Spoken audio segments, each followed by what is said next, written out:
Օրհնյալ Տեր մեր Հիսուս Քրիստոս ամեն Հայրը մեր որ հերկինս ես Սուրբ Եղիցի անուն քո Եկեսե արքայություն քո Եղիցին գամ քո որպես հերկինս եւ հերկրի Ասած մեր հանապազորդ դուր մեզ այսօր եւ թող մեզ սպարդիս մեր որպես եւ մեկ թողունք մերոց պարտապանած եւ մի տանիրս մեզի փորձություն այլ փրկյազ մեզի չարե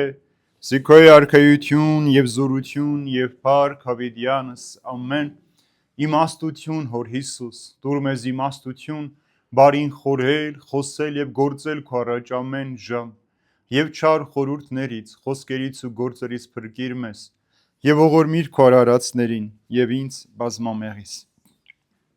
Քրիստոս հարյավի մեռելոց նստեք սիրելիներս նստեք Տերը թող օրհնի բոլորիս իր խաղաղության ու սիրո մեջ պահի, որպեսզի մենք ինչ էլ որ պատահի մեր կյանքի մեջ Տիրոջ խոսքից հետ չմնանք եւ կարողանանք ամեն օր Տիրոջ խոսքով զորանալ եւ Տիրոջ փրկության արժանանալ։ Այսօր շարունակելու ենք Տիմոթեոսին ուղված Պողոս Արաքյալի նամակի շարունակությունը, երկրորդ գլխի 11 համարից մինչեւ երրորդ գլխի առաջին 3 համարները պիտի սերտենք։ Մենք անցյալ անգամ առաջին 10 համարների մեջ Պողոս Արաքյալը խոսեց տղամարդկանց, ծեր կանանց, երիտասարդ աղջիկների, երիտասարդների մասին, ծառաների մասին, թե ինչպես պետք է վարվեն, այսինքն ինչպես պետք է քրիստոնեական կյանքը ճիշտ շարժեն, որպեսզի հավիտենական կյանքը չկորցնեն։ Հիմա այս հաջորդ համարի մեջ նախ պիտի տեսնենք, թե ինչպես ենք այդ ամենը կարողանում պահել եւ ճիշտ օգտագործել, արդեն ինչ քայլեր պիտի կատարենք, որ այդ ամենը մեր կյանքի մեջ ճիշտ մնա, եւ ընդհանրապես մարդը ինչ կոչում ունի այս աշխարհի մեջ, այդ կոչում ինչպես պիտի կարողանա պահել, որպեսզի երբ որ գա ժամանակը, ինչպես մարգարեն է ասում, երիտասարդունց այնպես ապրի, որ հետո սրտի խայտ չունենաս, այսինքն քո մեղքերը քեզ հետո չտանջեն, մեղքերիդ պատճառով վախ չունենաս կյանքդ կորցնել, այլ հակառակը Տիրոջ ներկայության մեջ ուզենաս ապրել եւ նաեւ այդ ճշմարիտ վարդապետության մեջ ինչպես պիտի շարունակենք նաեւ անհավատ եւ ընդհանրապես բոլոր մարդկանց վերաբերվել։ Եվ այսօրվա առաջին 11-րդ համարը Քանզի Աստված իր շնորհը հայտնեց որպես փրկության միջոց բոլոր մարդկանց։ Ուրեմն արդեն ասացի, առաջին 10 համարներում Պողոս Արաքյալը խոսեց այն մասին, թե ինչպես պետք է եկեղեցում գտնվող տարբեր մարդիկ, խավեր, ծերեր, երիտասարդներ, երիտասարդ կանայք, ծեր կանայք, երեխաներ, ծառաներ, ամեն տեսակ պաշտոնեցող հոգևորական իր հերթին, ինչպես պետք է ճիշտ վարք պահեն։ Հիմա 11-ից 14 համարների մեջ Պողոս Արաքյալը բացում թե ինչպես կարող ենք այդ բոլորը մեր կյանքում գործածել։ Ոնց կարող ենք անել, հասկանալ, որ այդ ճիշտ վարքը նաև ճշմարտությանը հասցնի մեզ դեպի փրկություն առաջնորդի։ Ուրեմն տեսեք, Աստծո շնորհը, ասում Աստծո շնորհը հայտնվեց բոլոր մարդկանց, այսինքն Տիրոջ համար չկա խտրականություն, հարուստ, աղքատ, հիվանդ, առողջ, խելացի, անգետ մարդ, ծառա կամ ազատ, բոլորն էլ ինչ ոնց որ գաղատացնի նամակը հիշում եք, ասում է բոլորն էլ Հիսուս Քրիստոսով մեկ դարձան։ Երբ որ ասում մեկ անգամ մենք մկրտվեցինք, քրիստոնյա դարձանք, այլևս Քրիստոս է, որ ապրում եւ գործում է մեր մեջ։ Այլևս խտրականություն չկա, ոչ Հերիայի, ոչ Հեթանոսի, ոչ Արուեկի, ոչ Ծառայի ազատի, բոլորս էլ Քրիստոսով մեկ ենք դարձել։ Ուրեմն Աստծո շնորհը սփռված է բոլոր մարդկանց վրա, մարդիկ են, որ իրենք պիտի կարողանան այդ փրկությունն ունենալ։ Սա նման է հարսանեկան խնջույքի առակին, երբ որ Հիսուս պատմեց, այսինքն փրկության հրավեր ուղարկված է բոլորիս, չէ, ինչպես հարսանիքի ժամանակ մեզ հրավեր են ուղարկում, դու ես որոշում գնալ այդ հարսանիքին թե չգնալ։ Բայց փրկությունը քեզ ձրիաբար ուղարկված է, ուրեմն քրիստոնյան պետք է զգուշ լինի, որ այն մարդկանց պես չասեն կին եմ առել, արտ եմ գնել, եզներ եմ գնել, պիտի գնամ փորձելու, ինձ խնդրում եմ հրաժարված համարեք, որովհետև նախնական դու քո համաձայնությունը տվել ես, այսինքն երբ որ հարսանեկան հանդես ենք մենք կազմակերպում, նախապես հյուրերին հարցնում ենք, չէ, գալու եք, իրենք ասում են, այո, քանի հոգով պիտի գան, մենք այդ քանակով պատրաստում ենք, բայց վերջին օր նորից ենք, չէ, զանգում հարցնում, գալու եք թե չէ։ Հիմա նույնն էլ փրկությունն է, այսինքն այդ շնորհը, որ ձրիաբար մեր արժանիքը չէ, Աստծո ողորմությունը, շնորհ Աստծո ողորմությունը մարդուն, ձրիաբար ուղարկված է մեզ այդ փրկությունն։ Արդեն մեզանից է կախված մենք ինչպես կպատասխանենք կամ ինչպիսի կյանք ապրենք, որպեսզի այդ փրկություն ունենալու համար։ Մի բան կարևոր պետք է մարդը հասկանա, որ մարդու ամեն ինչը, ինչ որ կա, այս աշխարհի մեջ ինչ որ ունի, կախված է Աստծո շնորհից։ Այսինքն եթե Աստծո շնորհը չլինի, մարդը ոչ մի բան չի կարող անել։ Եթե Աստծո շնորհը չլինի, մարդը չի կարող փրկվել եւ մեր մեջ Աստվածային եւ նոր հոգեվոր կյանք չի կարող լինել։ Այսինքն մարդը մի օրվա մեջ ինքն իրենով չի կարող ասել ես թողնում եմ իմ մեղավոր կյանքը, քրիստոնյա կյանքով եմ ապրում, եթե ինքը չունի իր մեջ հոգեվորը, շնորհը, որ դրված է Աստծո մեջ, որովհետեւ շնորհ հիշում եք ինչ է նշանակում՝ ողորմություն, խաղաղություն, սեր։ Այսինքն եթե այս երեքը քո մեջ դրված չէ եւ Աստված չի դրել քո մեջ, դու քեզանով չես կարող փրկվել։ Դրա համար ամեն մարդ ինքը պետք է հիշի, որ ինքը կախված է այդ սիրուց, խաղաղությունից, ողորմությունից, որպեսզի կարողանա իր կյանքը դեպի փրկություն առաջնորդել։ Ինչ է կատարվում մարդու մեջ։ Երբ որ մեկն ասում է Աստծո շնորհն ունեմ կամ նոր կյանք եմ ապրել, ամենակարևոր բանը ինչ պետք է իր կյանքի մեջ տեղ ունենա, կերպարանափոխություն, այսինքն մարդը պիտի փոխվի, նոր մարդ պիտի դառնա։ Դրա համար ինչ էր ասում Պողոս Արաքյալը, ոչ թլպատությունն է մի բան, ոչ անթլպատ լինել, այսինքն ոչ կնքված լինելն է մի բան, ոչ էլ անկնունք լինելը, կարևորը նոր մարդ դառնալ, այսինքն երբ որ մեկ ասում ես հավատում եմ եւ ինքը նոր մարդ չի դարձել, իր կյանքի մեջ նոր փոփոխություն չկա, ինքը չի սկսել ավելի մաքուր նայել, իր ականջներից չի փակել, չար խոսել, ախորժել լսելուց, իր ձեռքերը չեն վարվել բարի գործելու, իր աչքերը այլևս ցանկությամբ, շնությամբ չեն նայում, ինքը մաքրությամբ է նայում, ուրեմն ինքը չի կարող համարել, որ ինքը նոր մարդ է դարձել։ Դրա համար մենք շատ գեղեցիկ մի տոն ունենք, Վարդավառը, որ ժողովրդական է, բայց Սուրբ գրքի մեջ ինչպես է տոնը կոչվում, այլակերպության կամ պայծառակերպության տոն, այսինքն այլակերպել, այսինքն նոր կերպարանք ստանալ, նոր մարդ դառնալ եւ պայծառության, լուսավորությունը մտնի քո մեջ եւ դու ապրես։ Ուրեմն Աստծո շնորհը սա է մեզ բերում սիրելիներ, որովհետեւ մարդը պետք է հասկանա, որ ինքը ոչ միայն երկնքում պիտի փոխված լինի, այսինքն երբ որ մարդը հարությունից հետո նոր չէ, նոր մարմին պիտի ունենանք, այլևս անապական, մաքուր, հոգով պիտի բարձրանանք, այլև այստեղից է սկսվում մեր կերպարանափոխությունը։ Մենք չպիտի նստենք, սպասենք, թե երբ պիտի հարությունը գա, Քրիստոս երկրորդ անգամ երբ պիտի այցելի, որ մենք փոխվենք։ Որ պայն որ դու հավատացիր, թույլ տվեց որ Աստծո շնորհը գա ու քո մեջ բնակվի, դու նոր մարդ դառնաս, ուրեմն դեպի փոխվես։ Ուրեմն Աստծո շնորհը ընդունում ենք նորոգվելու, սրբագործվելու, նոր մարդ դառնալու համար։ Եվ տեսեք Կորինթաց նամակի մեջ ինչ ասում Պողոս Արաքյալը, բայց Աստծո շնորհով եմ, ինչ որ եմ։ Տեսեք, ասում է, ինչ որ ես եմ, միայն Աստծո շնորհով, այսինքն ինքս ինձանով չեմ։ Եվ իմ մեջ եղած նրա շնորհները իզուր չանցան, այլ նրանցից բոլորից ավելի շատ աշխատեցի, բայց ոչ թե ես, այլ Աստծո շնորհը, որ ինձ հետ էր։ Ուրեմն տեսեք Պողոս Արաքյալը միայնակ ամբողջ Եվրոպան քրիստոնյա դարձրեց, բայց ասում է ես չեմ։ Սա իմ մեջ բնակված Աստծո շնորհն էր, այսինքն եթե Աստծո շնորհը չլիներ, ինքը ոչինչ էլ չէր կարող անել, ինքը աշխատեց եւ Աստծո շնորհը գործեց, այսինքն ինքը համաձայնությունը տվեց նոր մարդ դառնալու, այսինքն Սողոսը, որ դարձավ Պողոս, համաձայնվեց ինքը նոր մարդ դառնալ, մարդասպանը, քարկոծողը, Քրիստոսին հալածողը դարձավ Քրիստոսի բանտարկյալը, Քրիստոսի համար շղթայվածը, Քրիստոսի առաքյալը եւ ինքն իր մասին ասում է ես վիժվածքս, այսպես է ինքն իրեն բնութագրում, որ ես այսպիսի մեկն էի եւ հիմա դարձա լրիվ ուրիշ մարդ, որտեղ Աստծո շնորհն էր, ինչ որ կար իմ մեջ Աստծո շնորհով։ Իսկ Եփեսացնի նամակի մեջ ասում է, որովհետեւ Աստծո շնորհով փրկվածներ եք հավատի միջոցով եւ այս ձեզանից չէ, այլ պարգևն է Աստծո, ոչ թե ձեր գործերից է, որպեսզի ոչ ոք չպարծենա։ Այսինքն որը մեկը չասի, որ ես ինքս ինձանով փրկության հասա, ես ինքս ինձանով Աստծուն ճանաչեցի, չէ, Աստված անդադար քո սրտի դուռը թակում է, ասում է ես միշտ կանգնած եմ ձեր սրտի առջև, ահա թակում եմ ձեր սրտի դուռը, եւ որ բացի, ես ներս կմտնեմ, նրա հետ ճաշի կնասեմ։ Ուրեմն բացողը դու ես։ Աստծո շնորհը դու բացեցիր, Տերն կգա քո մեջ կապրի։ Ուրեմն Աստծո հրավերը փրկություն է բոլոր մարդկանց, արդեն ասացի, բայց մարդը ինքը պետք է ընդունի այդ փրկությունը։ Դրա համար երբ որ որևէ մեկը հիվանդության, դժբախտության հիշում եք, մոտենում են Հիսուսին, Հիսուս առաջին հարցը ինչ էր, հավատում ես, այսինքն հավատում ես, ինքն դու վստահում ես ինձ, որ ես կարող եմ քեզ փրկել, վստահում ես ինձ, որ ես կարող եմ քեզ առաջնորդել, վստահում ես ինձ, որ ես քո հույսը կպսակեմ, քո հույսը ամոթով չի մնա, այսինքն առաջին բանը այդ վստահությունն է, եթե դու Աստծո շնորհը չունենաս, չես կարող, դրա համար ասում է գնա, քո հավատքը փրկեց քեզ։ Եվ ամենագեղեցիկ օրինակը մենք տեսնում ենք Հռոմեացի զինվորականի օրինակը, երբ որ մոտեցավ Հիսուսին իր ծառայի համար աղաչեց, երբ Հիսուս ասում է արի գնանք, ասում է չի, ասում է ես էլ իշխանություն ունեցող մարդ եմ, իմ ծառային ասեմ արա, անում է, դու միայն ասա եւ իմ ծառան կբժշկի, այսինքն ես արժանի չեմ, որ իմ տուն գաս։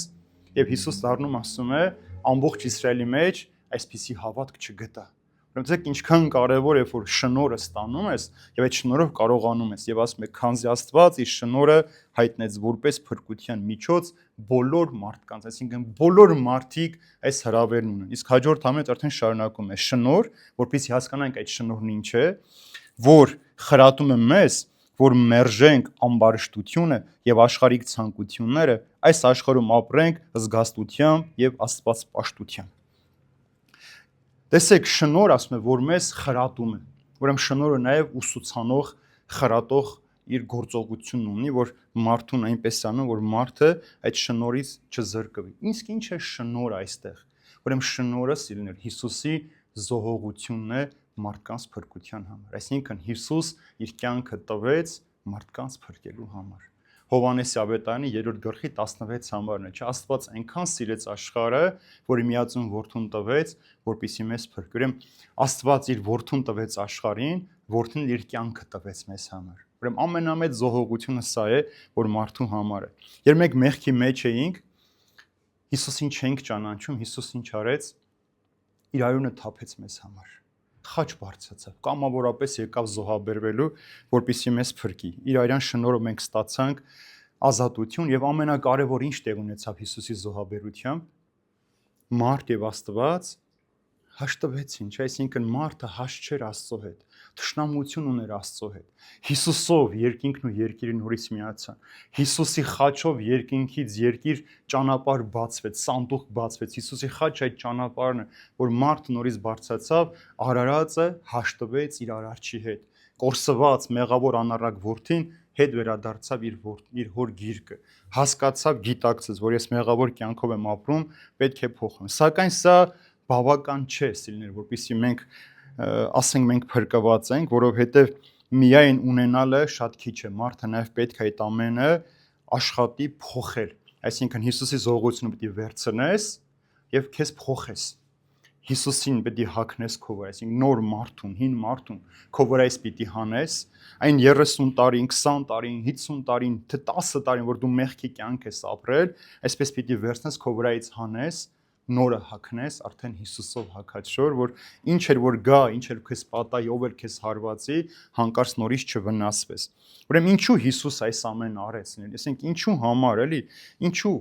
Չէ հարց է մեզ մեր առաջանում, ինչու Հիսուս ուզեց մեզ համար զոհվել, այսինքն մեղավոր մարդկություն, որ Աստծուն մերժում էր, Աստծո օրենքները ոտնահարում էր, մեղավոր կյանքը սիրում էր, մեղքի կյանք ամեն օր ուզում էր ապրել, հանկարծ այսքանից հետո Աստված ուզում է, որ ոչ միայն փրկել է իր որդու միջոցով, իր որդուն զոհաբերի, չէ։ Մենք բոլորս էլ պատրաստ ենք, չէ, արդար մարդ համար ինչ որ բան անել, բայց կա մեր մեջ մեկ որ իր որդուն կզոհաբերի մեկ ուրիշին փրկելու համար, չէ։ Չենք անելու։ Ուրեմն տեսեք հիմա հարցը, չէ, ինչու։ Ինչքան սեր կարեմ Աստծո մեջ, որ մեղավոր մարդու հանդեպ որ ուզում է փրկի։ Քանի որ Աստված ինչ է ուզում, կարևոր մի պայման կա։ Ոչ թե ուզում է, որ մենք ուրիշներից տարբերվենք, այլ ուզում է, որ մենք սուրբ լինենք։ Սա շատ կարևոր սկզբունք է քրիստոնյա, որ մենք չենք դառնում հոգևոր մարդ, նոր կյանքով ապրում, որ ուրիշներից տարբերվենք։ Մենք դառնում ենք նոր մարդ, որպեսզի սուրբ լինենք։ Աստծո ժողովուրդ լինենք, Աստծո սեփական ազգը լինենք։ Սրա համար է այս ամենը, որ մենք իր ժողովուրդը լինենք։ Հիմա այս շնորհը ինչ է խրատում։ Այստեղ թվարկես Պողոս առաքին։ Առաջին ասում է, որպեսզի մենք զգաստությամբ ապրենք, զգաստ լինենք։ Ուրեմն ամեն մարդ իր անձի հետ շատ զգաստ եւ զգուշավոր պիտի լինի։ Մարդու մեղքերը որտեղ են հղանում։ Մտքի մեջ, հետո սրտի մեջ այդ ամենը գործայդ հղացած մտքերը ցանկություն են դառնում, հետո մեր մարմինը այդ ամենը վերածում է գործողության, չէ՞։ Ինչպես որ ֆիլմը կամ թատրոնում ներկայացումը նախ սցենարն են գրում, չէ՞, հետո դերասաններին ընտրում են, փորձեր անում են, դառնում է գործողություն, ներկայացում են հանրությանը։ Մեղքն է ծնվում է մարդու մտքի մեջ, մարդ իր մտքի մեջ սցենարը գրում է, իր սրտի մեջ ընտրում է գործողությունները, տեսքը, վայրը եւ սկսում է մարմնում այդ ամենը գործածը։ Չէ՞ օրինակ, երբ որ մեկը ուզում է շնանալ, նախ միտքը այստեղ չէ ծագում է Հիսուս ասում է, թե նայեցիր, ցանկացար, արդեն շնացել ես։ Ուրեմն որ դու նայեցիր ու ցանկացար, դնում ես ցանկությունը քո սրտի մեջ։ Իսկ սրտի մեջ քո ցանկությունը էփում է, որ դու մտածում ես որտեղ, ինչպես, ում հետ, որ վայրում, այս ամենը քո մեջ հղացնում ես, հետո վերածում ես գործողության։ Դրա համար իր անձերի հանդեպ մարդը պետք է շատ զգաստ լինի, զգոն լինի։ Ինչպես որ զինվորական կարգապահության մեջ մի զգաստ կանգնած պիտի լինես, այնպես էլ հոգևոր կյանքի մեջ զգաստությունդ կորցրեցիր, հարվածի տակ ես։ Դրա համար ասում է, որտեղը պիտի հարվածի սատանան մարդուն, օծը որտեղը պիտի խայթեր, գարշապարը, այսինքն այն թույլ տեղը, գարշապարը դա ամենաթույլ տեղն է հոգևոր իմաստով։ Մեր կրունկն է մարմնի վրա, բայց նա մեր հոգևոր թույլ տեղն է։ Թուլացար, մի ազգոնությունդ կորցրեցիր, սատանան պիտի քեզ հարվածի։ Իսկ Պետրոս առաքյալը ասում է մռնչացող առյուծի պես անդադար մեր շուրջը պատտվում է, հարմար պայ է սպասում մեզ կուլ տալու համար։ Երկրորդ ասում է պետք է մենք ապրենք Աստված պաշտությամբ։ Ինչ է սա նշանակում։ Նախ մեր հավատքը պետք է սրբությամբ պահենք, սիրելիներ։ Հավատքը պարզապես մի խաղալիք չտրված է մեր ձեռքը, որ 5 օր խաղանք, հետո 10 օր դնենք այնտեղ, մի որոշ ժամանակ հետո էլ մոռանանք կամ դենքցենք։ Այդպես են, չէ՞ մարդիկ, իրենց ամենաթանկ իրերի հետ այդպես են վարվում։ Տարվա մեջ երբ որ նույնիսկ մեր ամենաթանկ զարդը տարվա մեջ մի քանի օր ենք կրում։ Նույնն էլ հավատքն է, այսինքն զարդի պես տարվա մեջ մի քանի օր կրելու համար չէ, այսինքն սուրբ զատիկի ճրակալուցին գանք, մոմ վառենք տանենք, ջրօրհնեքին գանք ջուր տանենք, ծաղկազարդին գանք ճուղ տանենք ու մեր հավատքը դրանով վերջանա։ Սա այս դրա մասին է։ Հավատքը սուրբ այլ նշանակում է ամեն օր այդ հավատքը կենթանի պահել։ Այսինքն ամեն օր այդ հավատքը գործածել, որպեսզի չհնանա։ Ինչպես որ որոշակի իրեր մենք չենք օգտագործում, որոշակի ժամանակ հետո ժանգոտում է, այնպես էլ հավատքը, թե Աստված պաշտությամբ չես ապրում, երկնային ցանկություններով է լցված այդ ամենը, մի օր պիտի անպետք դառնա։ Իսկ արդեն 13-րդ համարի մեջ շարունակում է ասելով. «Եվ ակնդեց սպասենք երանելի հույսին եւ փառքի հայտնությանը, մեծն Աստծո մեր փրկիչ Հիսուս Քրիստոսի»։ Ակնդեց սպասել, այսինքն աչքներս 4 արած, ինչպես ժողովուրդն է ասում, սպասել ինչին։ Հույսին։ Հույսը ով է։ Հիսուս Քրիստոս ինքն է, չէ՞, մարդկության հույսը Հիսուս Քրիստոս ինքն է։ Մեկ ուրիշ տեղ Պողոս առաքյալն ասում է, նեղությունները, դժվարությունները մարդուն բերում են փորձառու են դարձնում։ Փորձառու մարդ ավելի տոկուն է դարձնում։ Տոկուն մարդը գալիս է դառնում է ինչ համբերատար, իսկ համբերությունը ասում է մարդուն ուր է բերում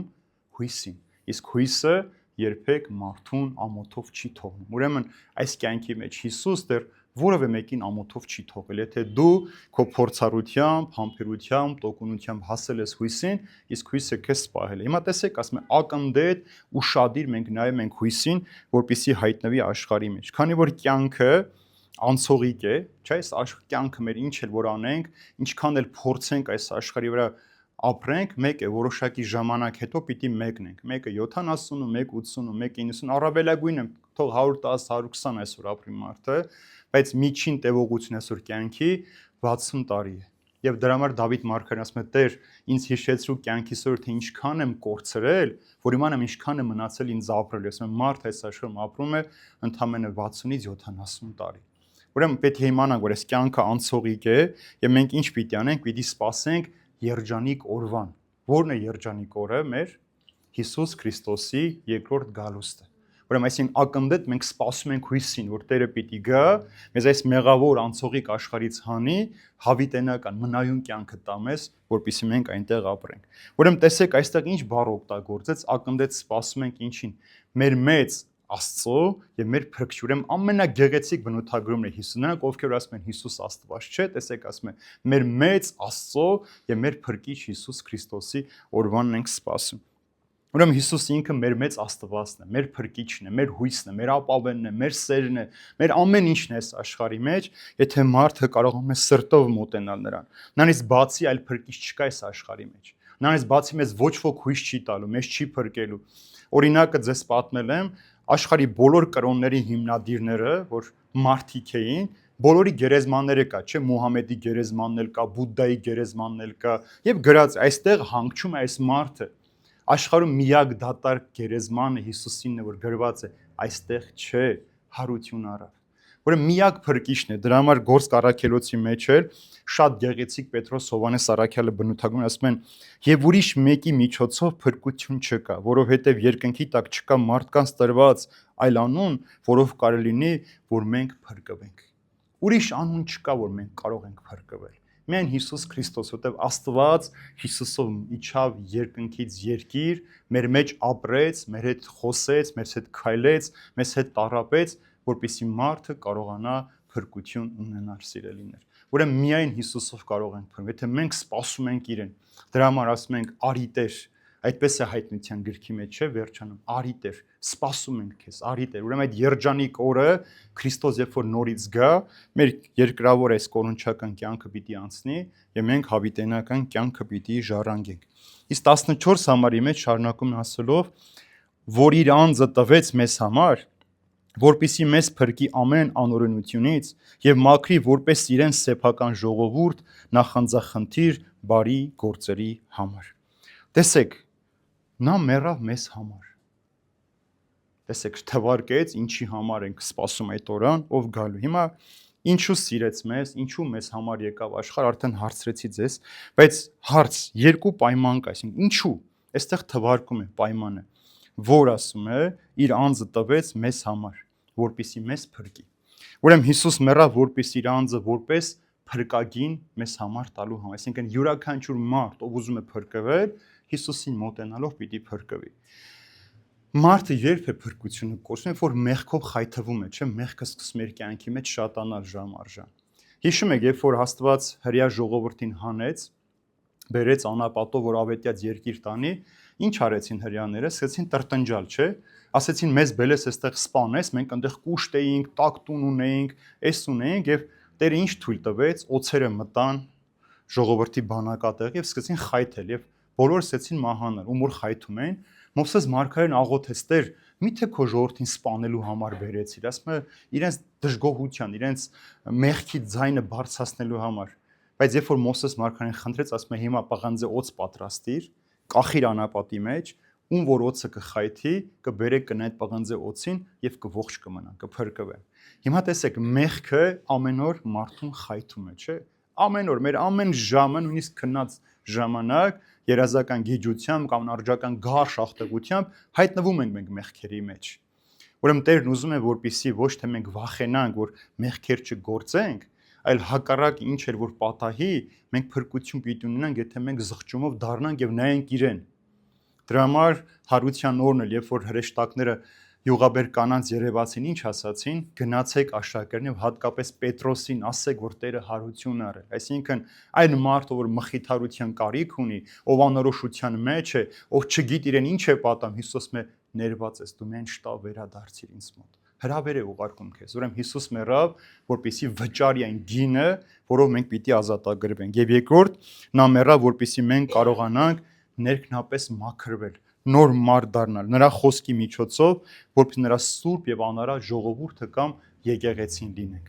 Ուրեմն տեսեք, սիրներ, Աստված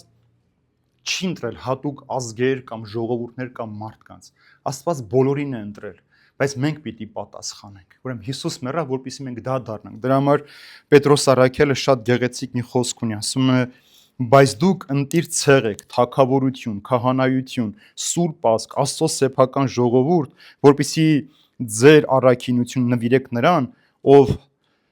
հավաքեց ձեզ, կանչեց իր սքանչելի լույսին խավարի միջից։ Ուրեմն մեզ հավաքեց, կանչեց խավարից դեպի լույսը։ Ուրեմն տեսեք, սներ, շատ հաճախ մարդիկ կարող են չընդունել այս զոհաբերությունը, չհասկանալ,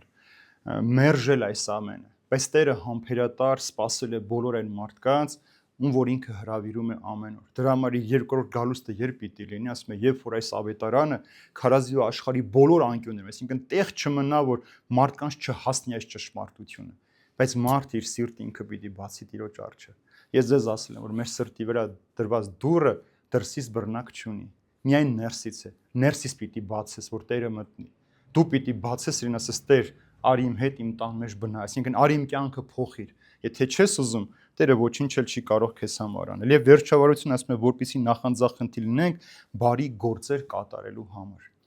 Այն մարդը, ով ասում է, հավատում եմ, բայց գործեր չունի, նրա հավատքը մեռած է։ Այսինքն միայն չար գործեր չանել, ասես, ես չար գործեր չեմ անում, դա բավական չէ։ Հիշեք Փարիսեցու աղոթքը. Շնորհակալ եմ քեզ Տեր Աստված, ես որ բոլոր մարդկանց պես չեմ, շնություն չեմ անում, գողություն չեմ անում, մարդ չեմ սպանել, շաբաթը 2 անգամ ծոմ եմ պահում, 10-րդս կանավոր տալիս եմ, Լսեց Տերը այդ աղոթքը։ Չլսեց։ Այո, ինչու չլսեց։ Որտեվ ավել բան չէր անում, դա իր պարտականությունն էր այդպես ապրել։ Այսինքն ինքը ինչ որ քիչ առաջ ասի, ուրիշների հետ էր իրեն համեմատում, ինքը ուրիշներից էր ուզում լավը լիներ, ոչ թե Աստծո համար սուրբ լիներ։ Աստված տարվա մեջ 1 օր էր պահանջել ծոմ պահելու, այս մարդը շաբաթը 2 օր էր պահում, որ ցույց տար մարդկանց, որ ես իբրև Աստծուն ավելի շատ եմ սիրում, քան դուք, եւ ուզում էր տարբերվել մարդկանցից։ Ուրեմն եթե դու հավատում ես, որ մարդկանցից տարբերվես, սկսես բոլոր մարդկանց քննադատել, որ դուք եկեղեցի չեք գալիս, դուք չեք աղոթում ամբողջ օրը այսպես, դա քեզ չի փրկում, ոչինչ չի տալիս։ Դրա համար Տերն ուզում է, որ մենք նոր մարդ դառնանք։ 15-րդ համարի մեջ շարունակում է ասելով.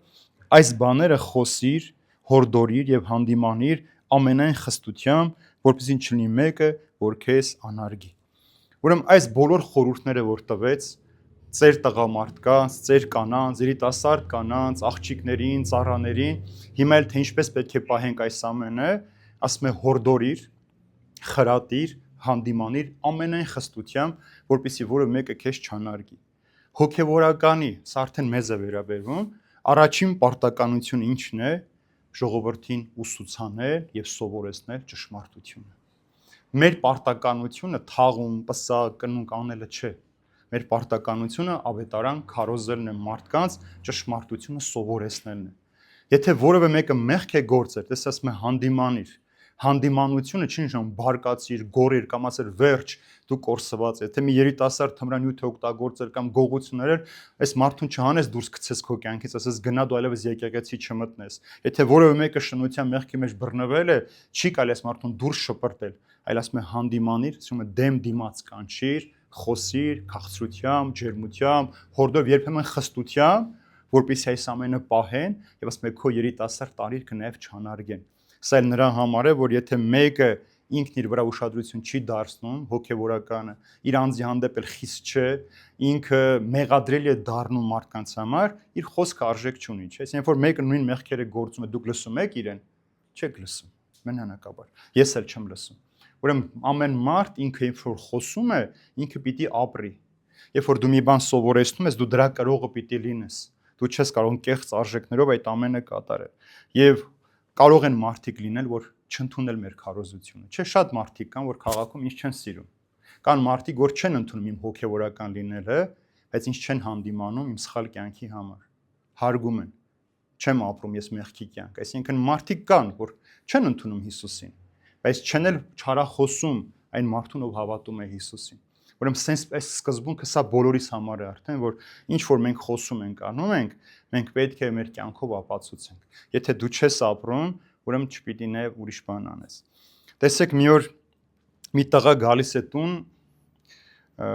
ասում է մայրիկն է, ասում է տարբեր գունավոր մատիտներ եմ գողացել ընկերների սպայուսակից, ասում է ապրես տղաս, ինչ ճարպիկ ես, դու շատ լավ ես արել։ Մի քանի օր հետո տղան դասընկերների պայուսակից արդեն գրքեր էր գողացել։ Հետո այլ բաներ։ Եվ մայր անդադար գովեց, երբ որ արդեն այս տղային մի օր ձերբակալեցին, որ պիտի սպանեին, ասում են վերջին ցանկությունդ ո՞րն է։ Ասում են խնդրում եմ մորս կանչեք, ուզում նրա շուրթերը համբուրել։ Երբ որ մորը կանչում է շուրթերը համբուրում, այդ պահին լեզուն կծում է մոր ու կտրում է։ Ասում է այս ինչ արեցիր, ասում է մորս լեզուն ինձ հասցրեց այստեղ։ Երբ որ մայրս ինձ քաջալերեց, որ ես այս մեղքեր լավ եմ անում, որ գործում եմ, ինքը ինձ դատապարտեց մահվան։ Ուրեմն այս ինչ որ մենք հիմա այսօր ասում է հանդիմանիր, խրատիր, այսինքն ցանկացած մեկ որ դու մեղքի մեջ տեսնում ես,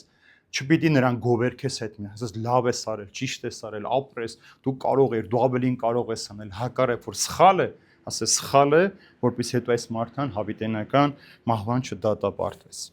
Հիմա այստեղից անցնենք 3-րդ գլխին, ուրեմն այստեղ Պողոս Արաքլեպտի խոսի, ինչպես մենք պետք է վերաբերվենք իշխանություններին։ Հիշեցրու նրանց, այսինքն այս բոլոր մարդկանց, թե հոգևորականներին, թե ժողովրդի բոլոր խավերին, որ իշխանություններին ու պետություններին հնազանդվեն եւ հպատակվեն բոլոր բարի գործերի համար պատրաստ լինեն։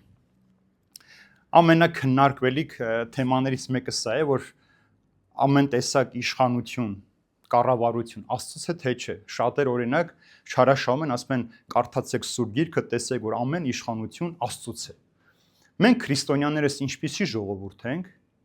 երկնաքաղաքացի ենք, չէ՞, այսինքն մեր քաղաքացիությունը երկնքին է պատկանում, այստեղից չէ։ Դրա հետ մեկտեղ մենք երկքաղաքացի ենք, չէ՞, եւ երկնքի քաղաքացի ենք եւ երկրի քաղաքացի ենք։ Հիմա ինչպես մենք պիտի ապրենք։ Պիտի ամբողջությամբ ապրենք երկնքի օրենքներով, թե նաև երկրի օրենքներով։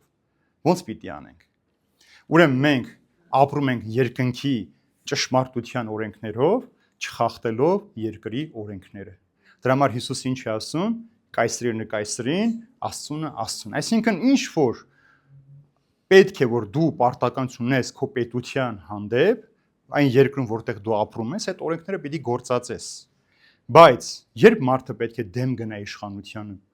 երբ որ արդեն ինքը քեզ խանգարում է ճշմարիտ Աստված պաշտությամբ ապրել, երբ որ քեզ համար փակում է քո եկեղեցու դռները, երբ որ քեզ արգելում է սուրբ գիրք կարդալ, այդ ժամանակ մենք չենք հնազանդվում։ Սա մեր իրավունքն է, որովհետև քեզ արժև պայման է դրված, կամ Աստված, կամ սա։ Ինչպես ամեն սովետական ժամանակ արեցին, չէ՞, եկան, արգելեցին, այսինքն հիմա ինչու է օրինակ այստեղ բերում Պողոս Արաքելը։ Գիտեք, ցներ, ռոմեական կայսրության մեջ ով էր Աստված։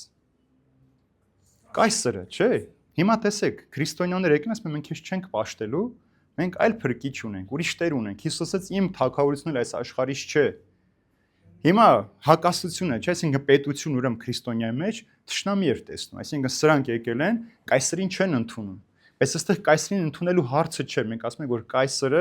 կամ որևէ իշխանավոր այս աշխարհի մեջ չի կարող իմ Աստվածը լինել։ Ամբողջ պայքարը սրա մեջ էր։ Այն մարդը, որ ինքն իրեն Աստծո տեղ է դնում, ցանկացած պարագայի, ընտանիքում էլ, հասարակության մեջ էլ մենք չենք ենթարկվում, մենք Աստվածներ չենք պաշտում մարդկանց տեսքով։ Մեր փրկիչը մեկն է, Հիսուս Քրիստոսը։ Ցավոք սրտի այսօր շատ երկրներ կան, որոնց համար քրիստոնյաները հասարակության համար վտանգավոր են։ Չեն ընդունում։ Օրինակ իսլամական շատ երկրներում քրիստոնյաները հալածվում են, կամ քրիստոնեական շատ երկրներում կան, ինչու որտեվ քրիստոնյաները ձայն են բարձրացնում։ Հիմա տեսեք, ամեն տեսակ բողոք սա Աստծո շնչով չէ, այսինքն սոցիալական հարցերը բերել, հոգևոր դաշտի մեջ ներկայացնել, հարկերը բարձրացին, շատ հաճախ հիմա տեսնում եք, չէ, Եվրոպայում, Ամերիկայում գործադուլներ են, որ պետք է մեր աշխատավարձը բարձրացնենք, բայց երբ որ 24 թվականի ամառային օլիմպիադայի ժամանակ Փարիզում ամբողջ քրիստոնեությունը ծաղրվեց, նվաստացվեց, ոչ ոք ձայն չհանեց։ Ոչ ոք չխոսեց դրա մասին, որ այս ինչ է կանում։ Ուրեմն այդ դեր պետք է քրիստոնյա այդտեղ պետք է իր ձայնը բարձրացնել, բայց քրիստոնյան լռեց, ինչպես շատ հաճախ այսօր անում են, աշխատավարձը չպակասի, գործը չկորցնեն, գործից չհանեն, այսպիսի բաների պատճառով իրենց նվաստացնում են, մարդիկ ձայն չեն հանում։ Բայց սիրելիներս, ուրեմն երկրի եղող բոլոր օրենքները պետության քրիստոնյան պետք է հարգի։ Հիշում եք Գանդի խոսքերը ձեզ ասել եմ, ասում էր ես ընդունում եմ քրիստոնեությունը, շատ եմ հարգում Քրիստոսին, բայց տանել չեմ կարողանում քրիստոնյաներին։ Ինչու՞։ Որտեղ շատ հաճախ քրիստոնյաներն իրենք են առիթ տալիս այսպես մեր մասին կարծիք կազմելու։ Քրիստոնյան ինքը, որ ասում ես քրիստոնյա եմ, երկնքի քաղաքացի եմ, սուրբ գրքով եմ ապրում, բայց խաբում է, կաշառք է տալիս, գողանում է, սպանում է, թմրանյութ է վաճառում, այլասեռություն է տարածում, չի կարող որևէ մեկը վստահել այդպիսի քրիստոնյայի։ Չի կարող վստահել։ Եվ այդպիսի քրիստոնյաների պատճառով նաև քրիստոնեությունն է տուժում։ Ուրեմն որևէ քրիստոնյա երկրի հաստատած օրենքներից վեր չէ։ Այսինքն որևէ եթե ես քահանա եմ, չի նշանակում, որ ես կարող եմ երբ ուզեմ երթևեկության կանոնները խախտեմ, ինչ ուզեմ անեմ, ասեմ ես քրիստոնյա եմ։ Հակառակ, եթե երթևեկության օրենքները սա են, առաջինը ես պետք է պահեմ, որպեսզի ես էլ ձեզ համար օրինակ դառնամ, դուք էլ մյուսների համար օրինակ դառնաք, որպեսզի մարդիկ տեսնեն, թե քրիստոնյան ինչպես պետք է ապրի։ Մեր նպատակը օրենքներ խախտելը չէ։ Մեր նպատակը անկարգ լինելով չի, ասենք, որ մենք քրիստոնյա ենք, մեզ ամեն ինչ կարելի է։ Ինչպես որ հիմա մենք առաջինն ենք, որ քրիստոնյա ենք դարձել աշխարհում, պետական կրոն ենք ընդունել, բայց մոռանում ենք մեր վարքով ամենավերջինն ենք այս աշխարհում, որտեղ մենք կապ չունենք քրիստոնեության հետ։ Որևէ տեսակի կապ չունենք։ Իրականում մենք արտաքին կողմը, մշակույթային կողմը պահել ենք, մենք դարձել ենք մշակույթային քրիստոնյաներ եւ կիրակնորյա քրիստոնյաներ։ Այլ բան չկա մեր կյանքի մեջ։ Մշակույթով մկրտվում ենք, մշակույթով գնում ենք եկեղեցի պսակվում ենք, մշակույթով թաղում ենք անում։ Նույնիսկ ձեզ ասեմ, որ թաղման ժամանակ շատ հաճախ ննջեցյալ ընտանիքը կողքը չի, դրսում ծխում են։ Պսակ է կատարում, հարսի փեսայի ծնողները դրսում զրուցում են։ Մկրտություն է անում, ծնողը չի էլ գալիս, հետարքիրել չի։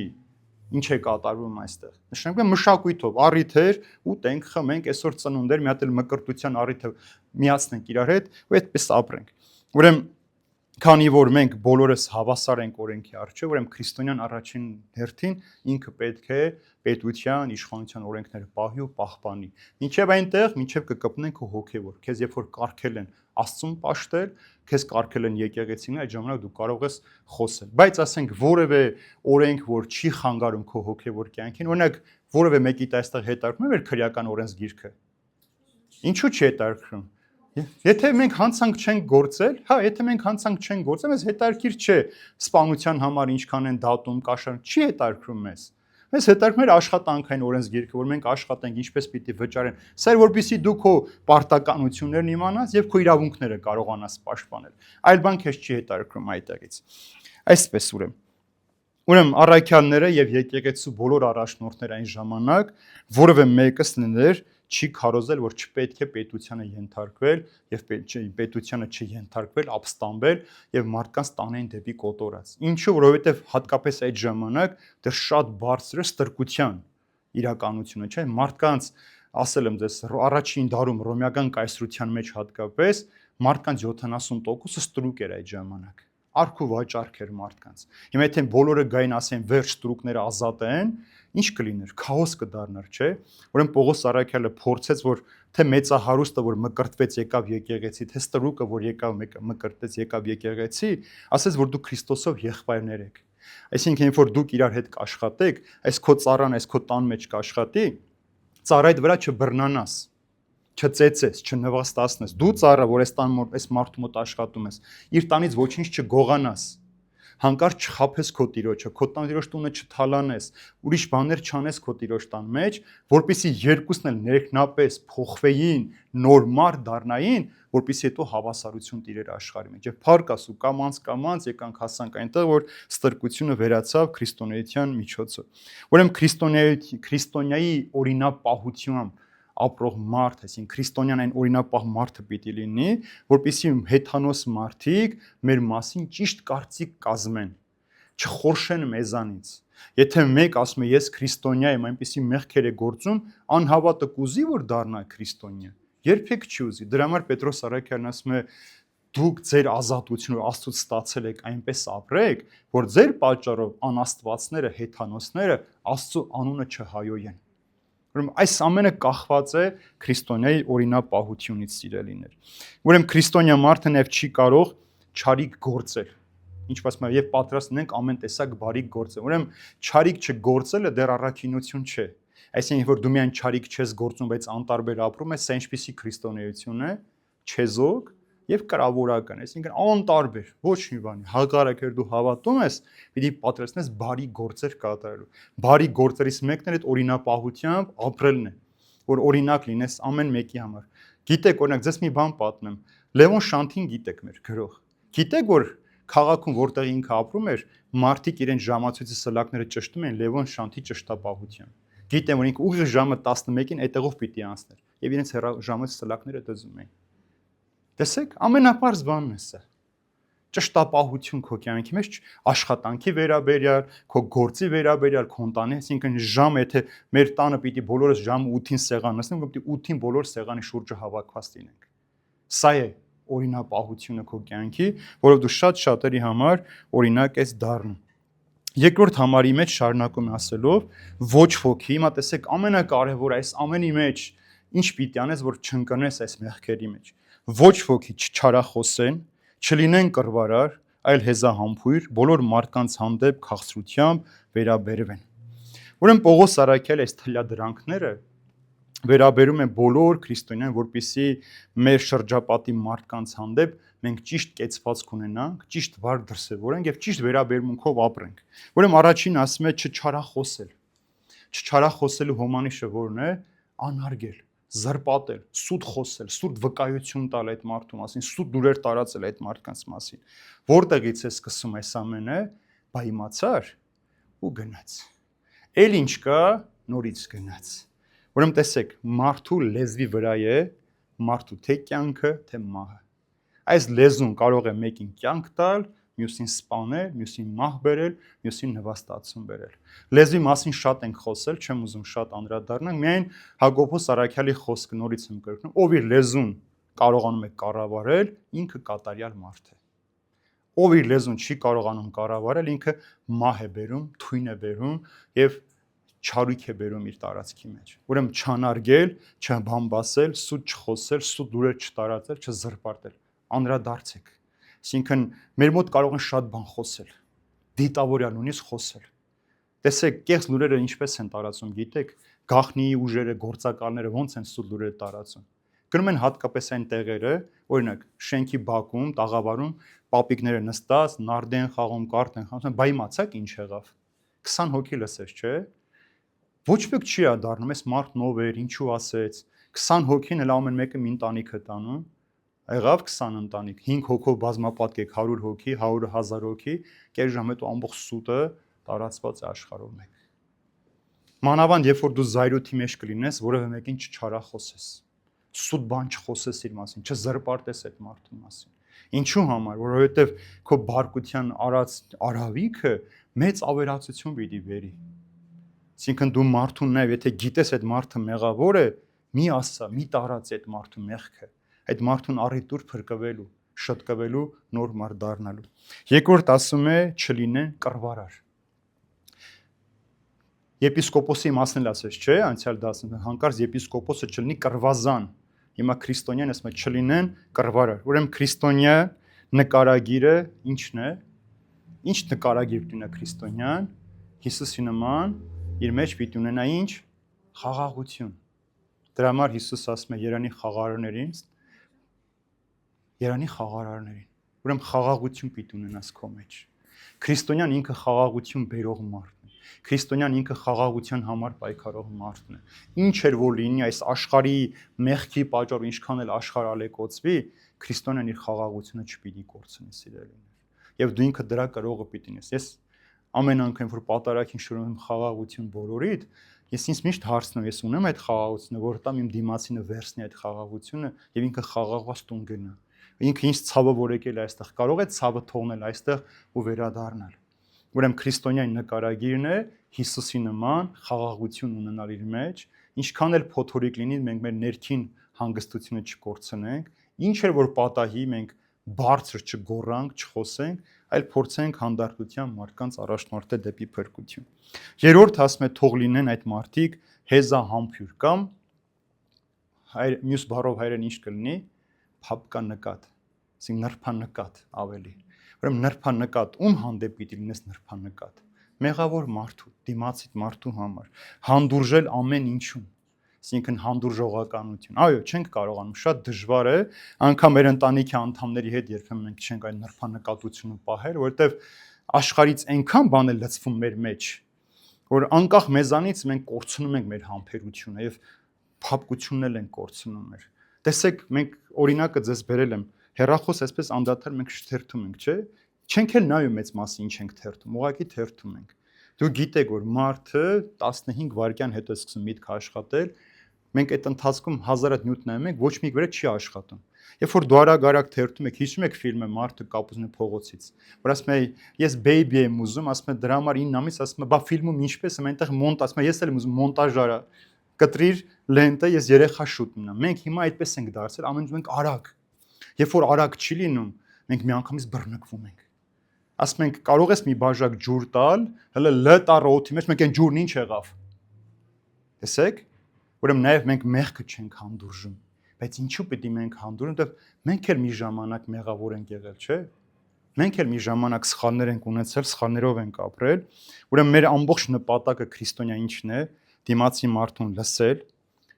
հարցերը այնպես քննարկել, որ խնդրին լուծում տալ, որ խաղաղությամբ ավարտվի, ոչ թե կռվի վերածվի։ Այսինքն դրա համար ասում եմ շատ նրբանկատ եղեք, փապկանկատ եղեք, հեզահամբյուր եղեք, խոսացյունը նյութ դարձնել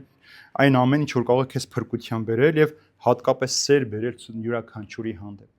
Բոլոր խնդիրների պատճառը մեր կյանքի մեջ սիրո բացակայությունն է։ Դիմացինին սիրելը։ Մենք այսօր շատ դժվար ենք սիրում մարդկանց։ Մենք դադարել ենք իրար վստահել։ Մենք դադարել ենք մարդուն, ասում ենք հոգնել ենք, այլ ոչ մի բան չենք անելու, այլ ոչ մեկին չեմ օգնելու, հերիք եղավ,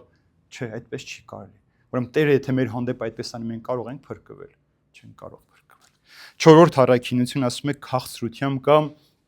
ազնվությամբ վարվեք բոլոր մարդկանց հետ։ Երբ ազնիվ ենք, Քրիստոսին ենք նմանվում, Քրիստոսի պես ենք վարվում մեր դիմացի մարդկանց հետ։ Ինչու է ազնվությունը մեզ համար կարևոր սիրուն, որտեվ աշխարհը ազնվության վրա է կանգնած։ Այսօր մենք ազնիվ մարդիկ ենք շատ փնտրում, չէ՞։ Մեր Վարդգես Պետրոսյանը գրող ասում է, մեզ այսօր լավ մարդիկ են պետք, ոչ թե տաղանդավոր մարդիկ։ Լավ մարդիկ են պետք։ Երկրորդը մեծերից մեկն ասում է գնալով մեր սեղաններից պակասում են մեծերս, մենք ոչ թե նրա համար որ մեծեր չկան, այլ վերջին խոսք ասող հարգող մարդ չկա։ Այսինքն այս ազնվություն ունեցող մարդիկ են պակասում մեր կյանքում։ Ցավոք սրտի աշխարհը փորձում է այսօր անհատներին ջնջել։ Եթե այն ժամանակ անհատը մենք տեսնում ենք, հարգում ենք, իմ անհատներ չկան, չէ՞, խմբակային, ոհմակային մտածողություն։ Մեր թիմից չես, քեզ պիտի խժռենք։ Մեզ հետ չես, քեզ պիտի ոչնչացնենք։ Իսկ այն ժամանակ անհատը կարողանում էր հարց լուծել։ Այսինքն, երբ որ Անդրանիկը գալիս էր, զգաստ են, չէ՞, կանում։ Երբ որ Վազգեն Վեհապարը քայլում էր, ամբողջ Էջմիածնում հավաքված էր հայ ժողովուրդը։ Խրիմյան հայրիկ ասում այսպես աներ, ամբողջ հայ ազգը Էջմիածնում շուրջ կհավաքվեր։ Այսօր չկան այդպիսի անհատներ, որովհետև մեղքի քարոզչությունը ոչնչացնում անհատներին։ Դրա համար ասում եմ, բայց ինչ էր որ լինի, ձեր ազնվությունը պահեք։ Իսկ Մայր Թերեզան ասում էր,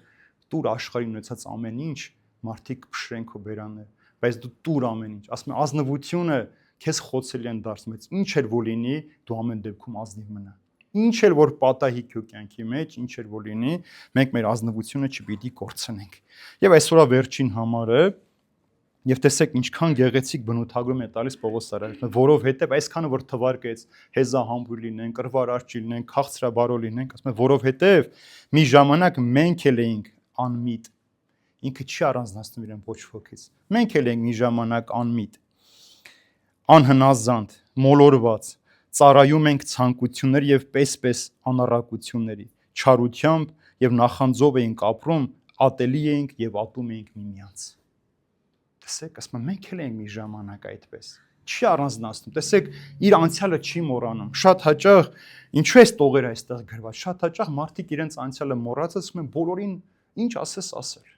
Մոռանում են, որ ինքը մի ժամանակ պոռնկությամբ էր զբաղվում, հասկացանք հիմա դարձ ես եկել, բայց դու ինչ ես նրանց անդադար մեղադրում։ Դու էլ ես մի ժամանակ այդպես եղել։ Դու էլ մի ժամանակ անհնազանդ ես եղել։ Ես էլ երբ որ եկեղեցի չէի գնում, հայոյու մեսուտ էի խոսում, չգիտեի, որովհետև հոր եղբայրներս ինձ հայոյանք են սովորացնում, ես ասում էի, իրանք ծիծաղում ուրանից գիտեի դա ճիշտ էր։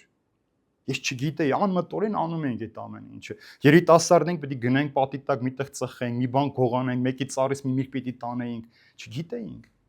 Հիմա երբ որ դու բոլորին այսպես վերաբերվես անհանդուրժողականությամբ, ով պիտի փրկվի։ Ում Պողոս Արաքյալը երբեք չմոռացավ իր անցյալը եւ չել մոռանում, ինքը ով է եղել, դրա համար ասում է մոռացեք, մի մոռացեք, թե դուք անցյալում ով եք եղել։ Սա շատ կարեւոր է։ Մարդ ով իր անցյալը մոռանում է, ապագա չունի։ Մարդ ով իր անցյալը ջնջում է, ներկա էլ չունի, չի կարող ունենալ։ Դա հոգևոր, թե մարմնավոր իմաստով ջնջեցիր ամեն ինչ, ուրեմն ջնջված է նաև քո գալիքը ինչ պիտի ունենաս։ Երբ որ դու քո մեղքը չհիշես ամեն անգամ, դու չես կարող ապաշխարության արդյունք ունենալ։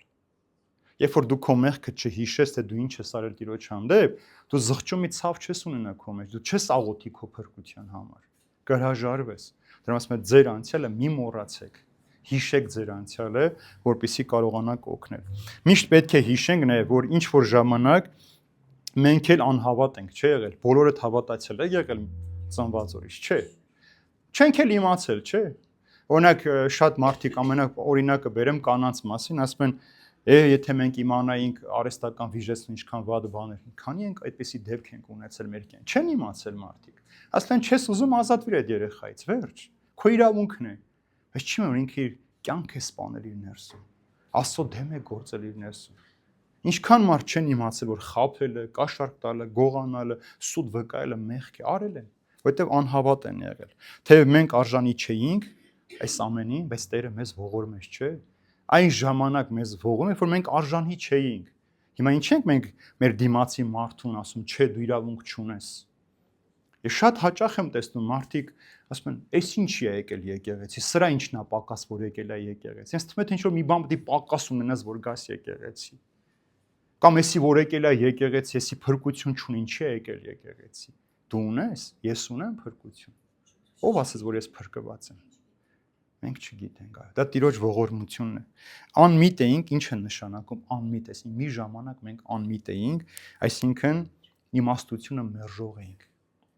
Իմաստություն չունեինք եւ հոգեվոր հասկացողությունից զուրկ էինք։ Չկար հոգեվոր հասկացողություն։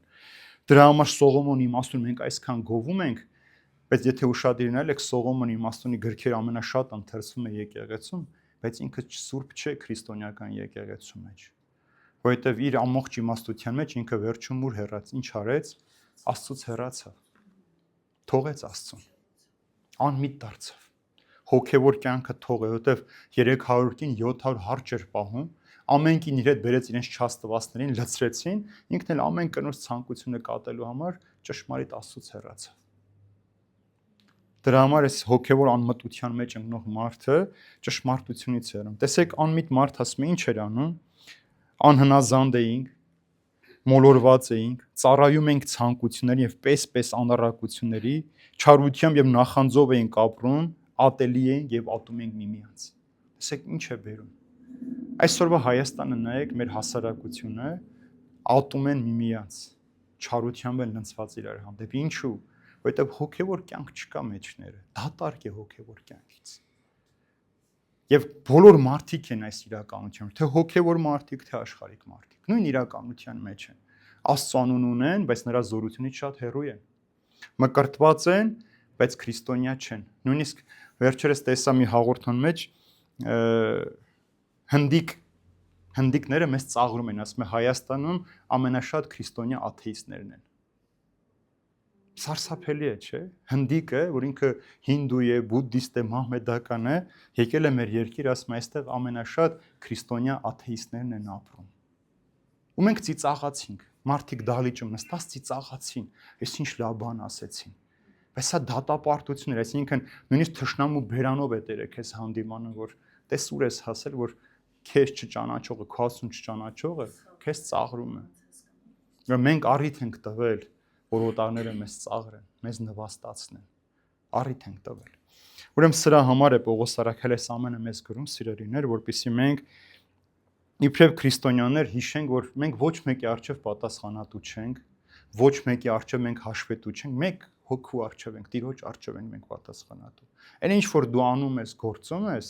դու Տիրոջ համար ես անում, Տիրոջ փառքի համար։ Դա ասում է ամեն ինչ նրանով է, ամեն ինչ նրանից է, ամեն ինչ նրա համար է, նրան փառք հավիտյանս։ Ամեն ինչ Տիրոջով է, Տիրոջից է եւ Տիրոջ համար է այս կյանքի մեջ։ Եթե Տիրոջը հանենք, մենք մեկ վայրկյան իրար հետ չենք կարող խաղաղ ապրել։ Իրար կսպանենք։ Մենք հանուն Քրիստոսի ենք այս ամենը անում, այսինքն Տիրոջ համար ենք այս ամենը անում։ Տիրոջով ենք անում, որպեսզի ով էլ որ արժանի չէ սիրո, մենք այդ սերը տալիս ենք, որտեղ մենք էլ արժանի չենք։ Երբ որ մեկը մեզ վիրավորում է, մեզանից հեռանում է, հիշեք մենք ինչքան ենք Տիրոջը վիրավորել ու հեռացել։ Եվ կգտնեք ձեր մխիթարությունը, կհասկանաք, թե այդ մարդը ձեր կյանքում ինչու այդպես վարվեց։ Դե մենք էլ Տիրոջ հանդեպ ենք այդպես, գիտակցաբար կամ անգիտակցաբար։ Այսքան այսօր, սիրելիներս, թող Տերը օրհնի մեզ իր խաղաղության մեջ բայ, որ իբրև քրիստոնյաներ մենք նախ առիթ չտանք, որ որևէ մեկը մեր պատճառով Քրիստոսին ծաղրի։ Երկրորդը մենք պատճառ չդառնանք ուրիշներին գայթակղեցնելու մոլորության ճանապարհով տանելու համար,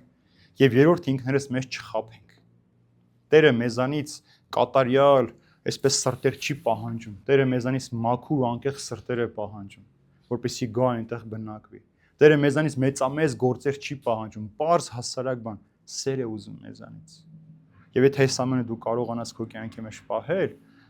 քո կյանքն էլ լուսավոր կլինի, քո ընտանիքն էլ, քո հասարակությունն էլ, քո երկիրն էլ եւ աշխարհն էլ այս ամենը փոփոխված կլինեն։ Աստված պահապան բոլորիդ, շնորհակալություն սիրելիներ։